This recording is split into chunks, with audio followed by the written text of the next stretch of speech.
ആര് ചോദിച്ചാലും വോട്ട് ചെയ്ത ആര് ചോദിച്ചാലും അതിന് ഉത്തരം പറയേണ്ട ഉത്തരവാദിത്വം അവരുടെ പ്രതിനിധി എന്ന നിലയ്ക്ക് രാഹുൽ മാങ്കൂട്ടത്തിലുണ്ട്. ഈ നിമിഷം വരെ പറഞ്ഞിട്ടില്ല. രാഹുൽ മാങ്കൂട്ടത്തിൻ്റെതാണോ അല്ലയോ? രണ്ടാമത്തേത്, ഈ ഓഡിയോ രാഹുൽ മാങ്കൂട്ടത്തിൻ്റെതാണോ അല്ലയോ? മൂന്നാമത്തേത്, ഈ പുറത്തു വന്ന ഫോട്ടോ രാഹുൽ മാങ്കൂട്ടത്തിൻ്റെതാണോ അല്ലയോ?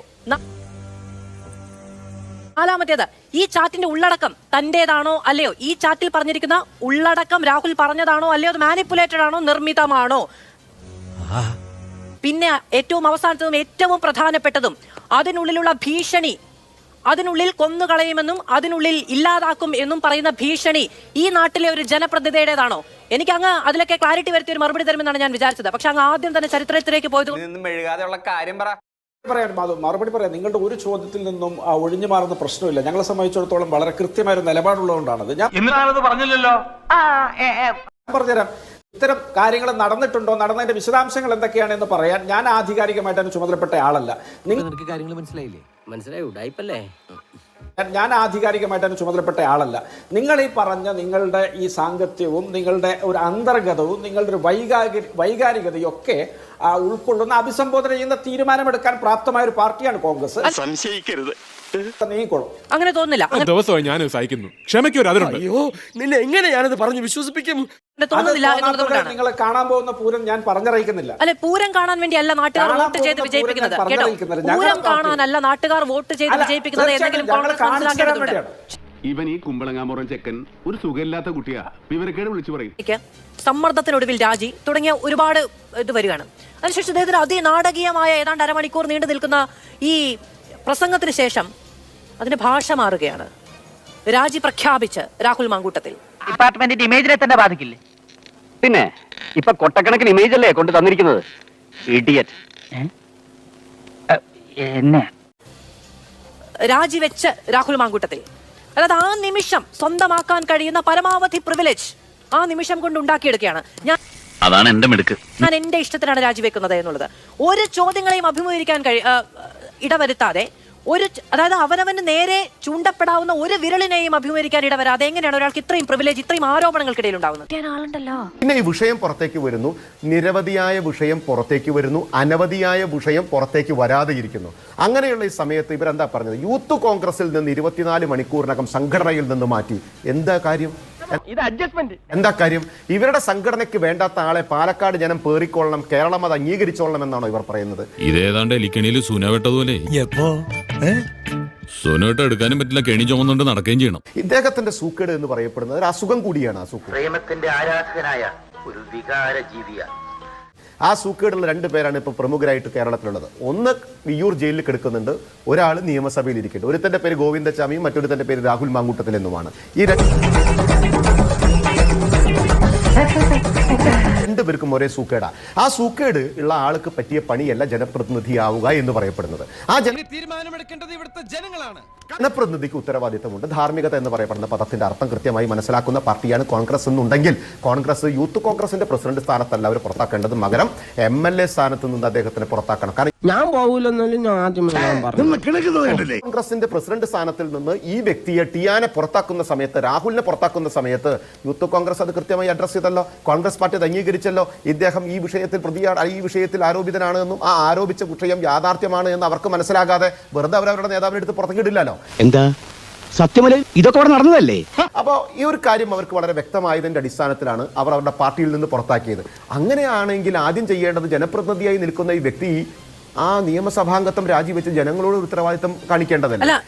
നീ പറയുന്നതൊക്കെ ശരിയാ, എന്നാലും നിനക്ക് പേടിയാന്ന് വെച്ചാ പേടിയാ കുറിച്ച് സമൂഹത്തിൽ അപമാനിക്കാൻ വേണ്ടി കൃത്യമായിട്ടുള്ള ഗൂഢാലോചന നടത്തി ആളുകൾ ഉപദ്രവിക്കാൻ ശ്രമിക്കുന്നുവെന്ന് ഈ വ്യക്തി പോലീസിൽ കംപ്ലൈന്റ് കൊടുത്തിട്ടുണ്ടോ? അദ്ദേഹം MLA അല്ലേ? കേരളത്തിലെ ആഭ്യന്തര വകുപ്പിന്റെ ഏതെങ്കിലും പോലീസ് സംവിധാനത്തിനകത്ത് അദ്ദേഹത്തിന് അനാവശ്യമായിട്ട് മോശകരമായി പൊതുസമൂഹത്തിന് മുമ്പിൽ ചിത്രീകരിക്കാൻ ശ്രമിക്കുന്നുവെന്ന് പറഞ്ഞുകൊണ്ട് ഏതെങ്കിലും ഈ പറഞ്ഞ പെൺകുട്ടികൾക്ക് നേരെ പരാതി കൊടുത്തിട്ടുണ്ടോ?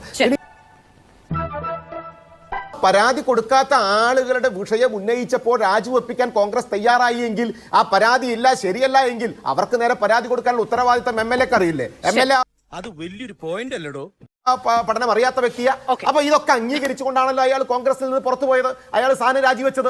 അപ്പൊ അയാൾക്ക് ഉത്തരവാദിത്തമുണ്ട്. പാലക്കാടിന്റെ ജനങ്ങളോട് നിങ്ങൾ ഉണ്ടാക്കി വെച്ച ബലൂൺ എന്ന് പറയപ്പെടുന്ന തട്ടിപ്പ് ബലൂണാണ് എന്ന് ബോധ്യപ്പെടുത്തുന്നതിന്റെ അടിസ്ഥാനത്തിൽ MLA സ്ഥാനം രാജിവെച്ച് ജനങ്ങളോട് കാണിക്കേണ്ട നീതി, ആ നീതി കാണിക്കണം. കാരണം അത് ഓർക്കുമ്പോഴാണ് നമുക്ക് സങ്കടം. ഒരു നിമിഷം മുമ്പ് രാഹുലിന്റെ രാജി അനിവാര്യമാണെന്ന് ഉമാ തോമസ് പറഞ്ഞു കഴിഞ്ഞു. ബിന്ദു കൃഷ്ണ സമാനമായ നിലപാടെടുത്തിട്ടുണ്ട്. KK രമ UDFന്റെ വനിതാ നേതാവാണ്. അവർക്ക് പ്രശ്നങ്ങൾ ഉണ്ടായപ്പോഴൊക്കെ UDF സംവിധാനം ഒരൊറ്റ നിമിഷം കൊണ്ട് ഒരു പരിചയമായി മാറുന്നത് നമ്മൾ കണ്ടിട്ടുണ്ട്. ഇവരെല്ലാവരും ഈ ആവശ്യം ഉന്നയിക്കുന്നുണ്ട്. കോൺഗ്രസ് അത് കേൾക്കാതെ പോകുന്നതാണോ? ഗർഭിണിയായ ഒരു സ്ത്രീയെ ചാടിച്ചവിട്ടും എന്ന് പറയുന്ന, സെക്കൻഡുകൾ കൊണ്ട് പുഴുവിനെ പോലെ ഞെരിച്ചു കളയാൻ കഴിയുന്നതാണ് മറ്റുള്ളവരുടെ ജീവിതം എന്ന് വിചാരിക്കുന്ന ഒരാളാണോ നിങ്ങളുടെ MLA? അങ്ങനെയുള്ള ആളുകളാണോ നിങ്ങളുടെ MLA ആവേണ്ടത്, അല്ലെങ്കിൽ ഇനി നിങ്ങൾ ആക്കാൻ പോകുന്നത്? എന്താ വെച്ചാൽ മാധു ഇപ്പൊ ചെയ്യുന്നതെന്ന് വെച്ചാൽ ഇത് ചട്ടകത്തിന്, ഞങ്ങൾ ഈ അപ്പം ചുട്ടത് ചട്ടകത്തിലാണ്. നിങ്ങൾ അതിൽ നിന്ന് കോരിയെടുക്കാൻ ശ്രമിക്കുന്നത്. ഞങ്ങളൊരു പാത്രത്തിലേക്ക് ഇടും. നിങ്ങളുടെ എല്ലാ ചോദ്യങ്ങൾക്കും കൃത്യമായ മറുപടി ഉണ്ടാകും. ഞാൻ പറയുന്നുള്ളൂ, ഞാനിവിടെ ഈ ഉല്ലാസ് ബാബു പറഞ്ഞ കാര്യങ്ങളൊക്കെ അംഗീകരിക്കാൻ തയ്യാറാണ്, പ്രൊവൈഡഡ് അദ്ദേഹം ആ കുൽഭൂഷൺ ശരൺ സിംഗ് കൈസർഗഞ്ച് BJP MP ഗുസ്തി ഫെഡറേഷന്റെ അദ്ദേഹം ഈ പറഞ്ഞ രാഷ്ട്രീയക്കാരെ കുഴപ്പം എന്തിനും പറഞ്ഞ റൂട്ട് മാറ്റിവിടും, നമ്മുടെ റൂട്ടിലേക്ക് വാ. ഉണ്ടായി കഴിഞ്ഞ കാര്യമാണ്. അതിന്റെ പേരിലാണ് ഈ ചർച്ചകൾ.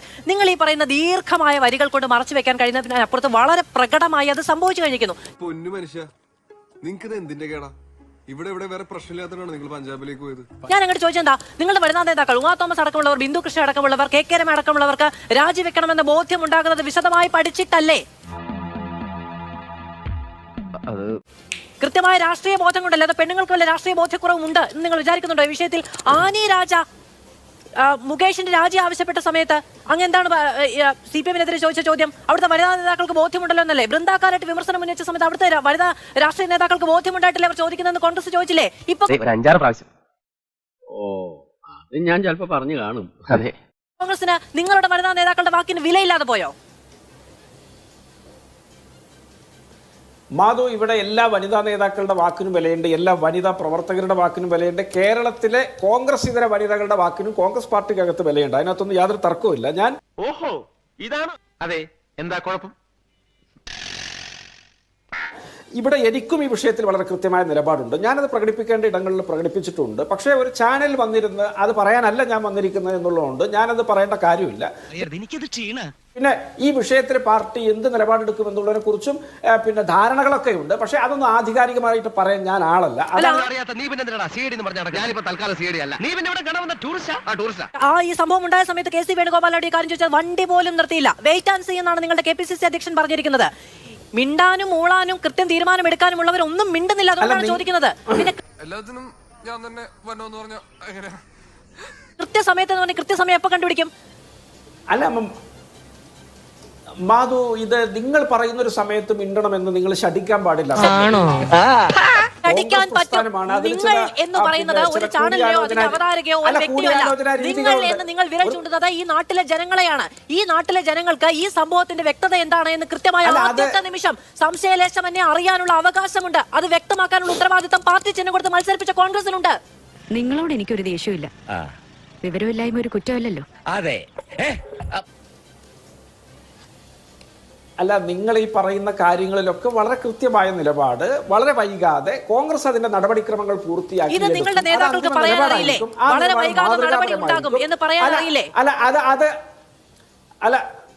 അല്ല അതൊക്കെ ഇവിടെ വളരെ കൃത്യമായിട്ട് പറഞ്ഞിട്ടുണ്ട്. അഭിപ്രായങ്ങൾ വരുന്നുണ്ട്. നിങ്ങൾ CPM-ൽ നിന്നോ BJP-ൽ നിന്നോ ഇങ്ങനെ ഒരു അഭിപ്രായം വരുമെന്ന് നിങ്ങൾ കരുതുന്നുണ്ടോ? അവരുടെ പാർട്ടിയിൽ ഇങ്ങനെ ഒന്ന് നടന്നു കഴിഞ്ഞാൽ ഇങ്ങനെ ആഭ്യന്തര നിങ്ങൾ ഈ താരതമ്യം കൊണ്ട് മേന്മ നടിക്കുക എന്ന് പറയുന്ന തന്ത്രമേ ഇവിടെ വില പോകില്ല. ആ വിഷയങ്ങളിലെല്ലാം അതാത് ദിവസങ്ങളിൽ കൃത്യമായി ചർച്ച ചെയ്തിട്ടും അതാത് വിഷയങ്ങളെ കൃത്യമായി പറയുകയും വിമർശനം ഉന്നയിക്കുകയും ഒക്കെ ചെയ്തിട്ടുണ്ട്. ഈ വിഷയം നിങ്ങൾക്ക് മറ്റ് പാർട്ടികളുടെ തട്ടിൽ വെച്ച് തൂക്കി നോക്കി ലഘൂകരിക്കാനുള്ള ഇടമില്ല. ശ്രീ KP നൗഷാദ് അലി, നമ്മളൊരു കാര്യം മനസ്സിലാക്കേണ്ടത്, ഇവരുടെ ഈ വിഷയമുണ്ട്. അത് നേരത്തെ പറഞ്ഞല്ലോ, ഇതിനൊരു ക്രിമിനൽ സ്വഭാവമുണ്ട്, ഒരു ക്രൈമുണ്ട്. ഈ വ്യക്തിപരമായിട്ട് പ്രണയമുണ്ടാകാം, റിലേഷൻഷിപ്പ് ഉണ്ടാകാം, അതിനകത്ത് തർക്കങ്ങളുണ്ടാകാം. അവർ പരിഹരിക്കാതിരിക്കുക ഓരോരുത്തരുടെ വ്യക്തിപരമായ കാര്യമാണ്. ഇവിടെ എന്താണ്, പ്രണയിക്കുന്ന പെൺകുട്ടികൾക്കാണ് ഇയാൾ ഏകകാമുകനുള്ളത്. ഇയാളെ സംബന്ധിച്ച് വേട്ടക്കാരനാണ്. ഇരകളിൽ ഒന്നു മാത്രമാണ് ഈ കുട്ടികൾ എന്ന് പറയപ്പെടുന്നത്. അവിടെ പ്രേമത്തിന്റെ ആരാധകനായ ഒരു വികാര ജീവിയാണ്. നയമാണ്. ആ നയത്തിൽ ഇരയാക്കപ്പെട്ട നിരവധി പെൺകുട്ടികളുണ്ട്. പലരും പുറത്ത് പറയുന്നില്ല. തൃശ്ശൂരിലെ തന്നെ വലിയ ഒരു കാര്യം വി ഡി സതീശൻ അറിയാമല്ലോ. ഇൻഡീസന്റ് വിഷയം ഇന്ന് അവസാനിപ്പിച്ചില്ലെങ്കിൽ ഇന്നലെ ഒരു സുപ്രീം കോടതി വക്കീലിന്റെ ഒരു ഫേസ്ബുക്ക് പോസ്റ്റ് ഞാൻ കണ്ടു. എന്താണെന്ന് അറിയാമോ? എത്ര മോശകരമായിട്ടാണ് സ്ത്രീകളെ കുറിച്ച് പറഞ്ഞിരിക്കണമെന്ന് അറിയാമോ? ഈ വിഷയവുമായി ബന്ധപ്പെട്ട് അല്പവസ്ത്രം ധരിച്ചതിന്റെ അടിസ്ഥാനത്തിലാണ് അത്ര ഇങ്ങനെയൊക്കെ ചെയ്യുന്നത്. ഒരു സുപ്രീം കോടതിയിൽ ഒരു വനിതാ വക്കീലാണ് ഈ സംഭവം ഇട്ടിരിക്കുന്നത്. അതേപോലെ തന്നെ കോൺഗ്രസിന്റെ നിരവധി ആളുകൾ സപ്പോർട്ടുമായി വരുന്നു. എവിടെയാണ് മാധ്യമങ്ങളും പൊതുസമൂഹവും അടക്കമുള്ള ആളുകൾ ഒറ്റ സ്വരത്തിൽ ഒരേ കെട്ടിൽ എതിർക്കുന്നത്? അവിടെയാണ്. 2 വയസ്സുള്ള കുഞ്ഞിനെ പീഡിപ്പിക്കുന്നതോ? സാരി ഉടുത്തോണ്ട് വരണം കുഞ്ഞ് ജനിക്കുമ്പം. 3 വയസ്സുള്ള കുഞ്ഞിനെ. ഇതിനൊക്കെ പീഡനം നടക്കുന്ന സ്ത്രീകളുടെ വസ്ത്രമല്ല. മാല വസ്ത്രം ധരിക്കാനുള്ള അവകാശം എല്ലാ സ്ത്രീകൾക്കും ഉണ്ട്. കാഴ്ചപ്പാടാണ് മാറ്റേണ്ടത്. മാക്സിമം കാണിക്കുന്നതിന് വേണ്ടി ഇരയെ വേട്ടയാടി പിടിക്കുന്ന വേട്ടക്കാരനായി ഒരു ജനപ്രതിനിധി, ഒരു MLA മാറുമ്പോൾ ആ MLAയെ കൃത്യമായി പുറത്താക്കേണ്ട ഉത്തരവാദിത്തം ആർക്കുണ്ട്? കോൺഗ്രസ് പാർട്ടിയുണ്ട്. കോൺഗ്രസ് മാഷെ, നിങ്ങളെ പോലുള്ള ആൾക്കാർ ഇവനെ പോലുള്ള ക്രിമിനൽസിന് വേണ്ടി വക്കാലത്ത് പറയരുത്. അതിന് മറ്റ് കേസുകൾ വെച്ച് തുലനം ചെയ്യുകയല്ല വേണ്ടത്. ഈ വിഷയം എന്ന് പറയപ്പെടുന്നത് ബഹുമാനപ്പെട്ട നൗഷാദ് അലി, ഇദ്ദേഹം സൂക്കേടാണ്, അത് നല്ല വേഷം കെട്ടുണ്ട്, അത് കൃത്യമായിട്ട് നിങ്ങൾ അയാളോട് പറഞ്ഞ് മനസ്സിലാക്കിയിട്ടാണല്ലോ യൂത്ത് കോൺഗ്രസിന്റെ പ്രസിഡന്റ് സ്ഥാനത്ത് എടുത്ത് പുറത്തേക്കിട്ടത്. അപ്പൊ അതിനെ പേറേണ്ട ഉത്തരവാദിത്തം ജനങ്ങൾക്കില്ല. മനുഷ്യനായാലും അതാ അതിന്റെ ധർമ്മം കാണിക്കണം. ഇല്ലാച്ച കരയോടെ വിഴുതെറിയാ, അത്ര തന്നെ. അതിനെ വഹിക്കേണ്ട ഉത്തരവാദിത്തം പാലക്കാട് ജനങ്ങൾക്കും ഇല്ല, കേരളത്തിലെ ജനങ്ങൾക്കും ഇല്ല. അതുകൊണ്ടാണ് ഞങ്ങൾ പറയുന്നത്, ഈ ക്രിമിനൽ മനോഭാവത്തോടു കൂടി നടത്തിയിട്ടുള്ള പ്രവർത്തനങ്ങളുടെ ഭാഗമായി ഉണ്ടായിട്ടുള്ള വിഷയങ്ങളിൽ നിങ്ങൾ കൃത്യമായ നിലപാടെടുക്കണം. കഷ്ടം. തന്നെ താൻ അറിഞ്ഞില്ലെങ്കിൽ പിന്നെ താനേ അറിഞ്ഞോളും. വിനാശകാലേ വിപരീത ബുദ്ധി.